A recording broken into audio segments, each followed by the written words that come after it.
boleh dibuat akikah dalam waktu yang sama dengan korban. Biasanya daging akikah itu hendaklah dimasak terlebih dahulu sebelum diagih kepada orang ramai. Itu bezanya. Daging korban kita boleh sebelum mentah-mentah masuk dalam plastik agih-agih atau boleh. Daging akikah kita kena masak dulu sebelum diagih kepada orang ramai. Itu bezanya. Tapi boleh sekali kan tak ada masalah.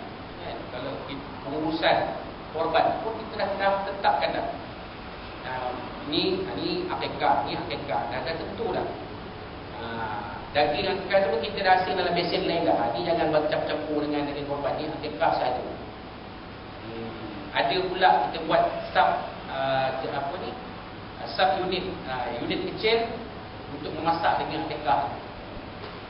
Dah masak nanti kita akhir sekali tengah hari kita makan. Jamuan makan daging akikah.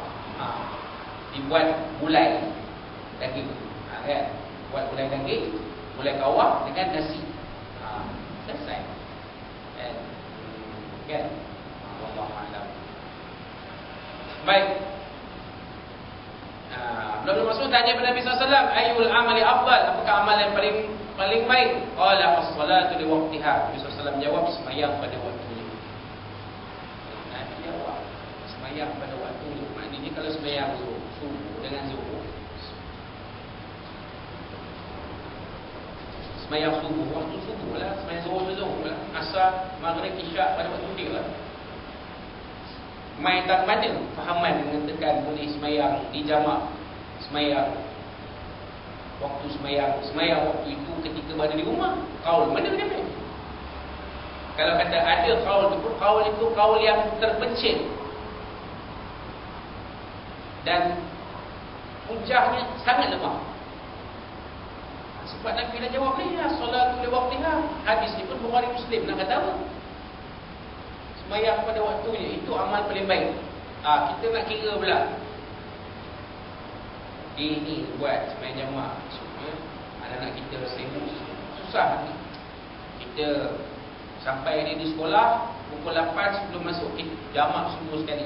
Itu syiar tuan. Syiar memang boleh jamak 5 waktu sekali. Apa yang bercakap ini adalah syiar, Allah alam, tapi kita tahu dia sangat memerangi syiar. Kata-kata ini seakan-akan macam menyokong pandangan syiar. Antik kan tuan? Kita pun tak tahu bagaimana nak menilai. Jadi ikut dia apa yang Nabi jawab, as-salat li waqtiha, sembahyang pada waktunya. Habis itu. Ayat nak pening kepala. Melainkan ada rukhsah, ada kelonggaran, yakni ketika musafir, terutamanya musafir boleh kita jamak dan asar. Itu pun subuh tak masuk. Subuh masih tetap pada waktunya. Nampak? Subuh tetap pada waktunya. Tak ada kaul katakan subuh boleh jamak dengan zuhur asar campur 3-3 sekali. Tak ada. Subuh tetap pada waktunya.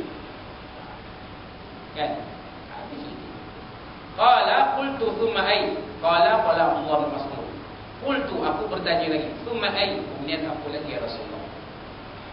Qala birrul walidain. Nabi SAW jawab, berbakti kepada kedua ibu bapa.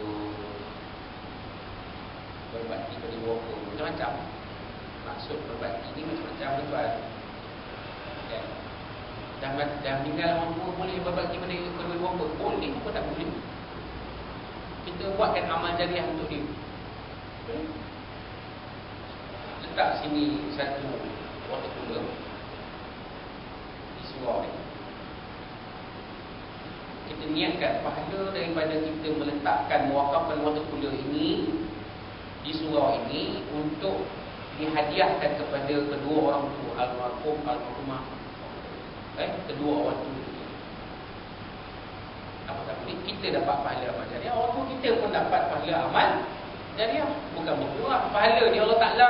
Bukan macam duit ke tuan, bagi-bagi makin kurang. Tak.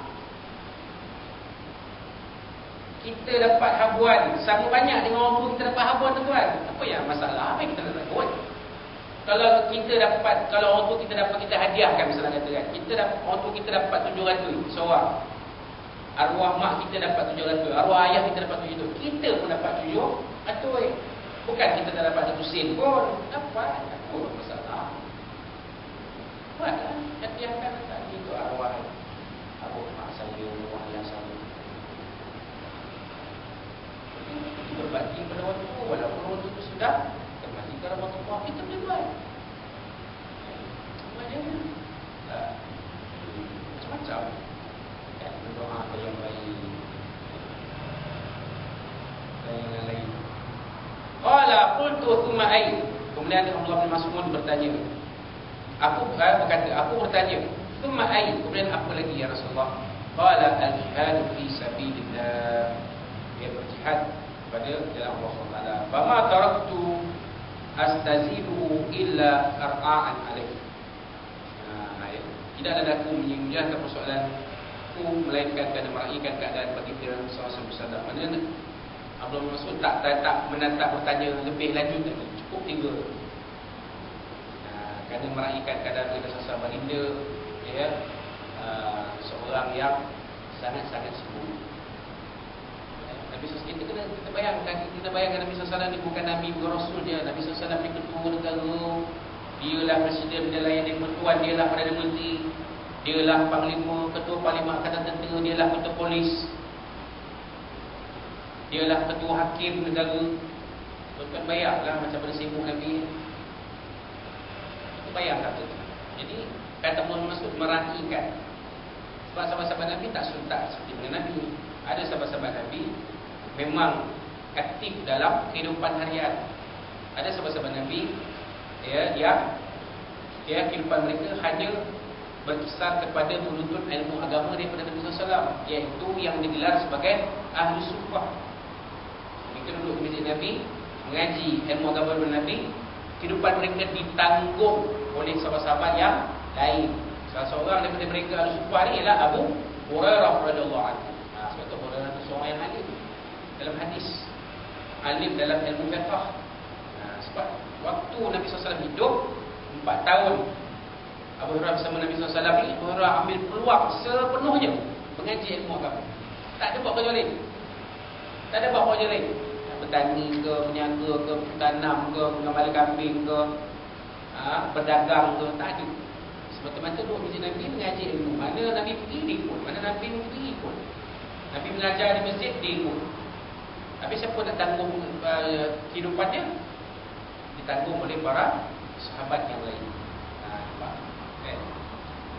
Ini Abdullah bin Mas'ud faham Nabi disibuk. Lepas tu Abdullah bin Mas'ud kata, aku tak tambah lagi dah.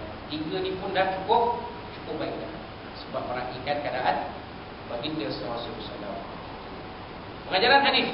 Seorang murid perlu memiliki perasaan terima rasa dan kasih kepada gurunya dan selalu memperhatikan keperluannya. Hal ini terbukti bahawa Sayyidina Ibn Mas'ud tidak lagi bertanya kepada Rasul sallallahu alaihi wasallam akan amalan-amalan dan turutannya menurut kelebihannya, kerana beliau simpati melihat keadaan Nabi sallallahu alaihi wasallam yang agak letih.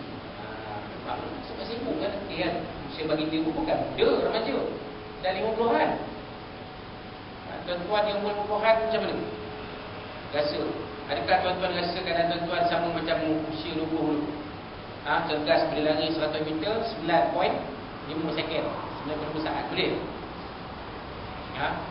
Main bola dalam hujan, berubah, balik tak mandi pun tak apa, besok okey. Cuba kalau sekarang buat, demam 3 hari. Bukan kata tuan-tuan dia, saya pun sama. Dah 40 badan, dah 4 siri ni, 43 lagi sebulan lebih, dah tak sampai sebulan. Lagi 3 minggu, lepas 43 tahun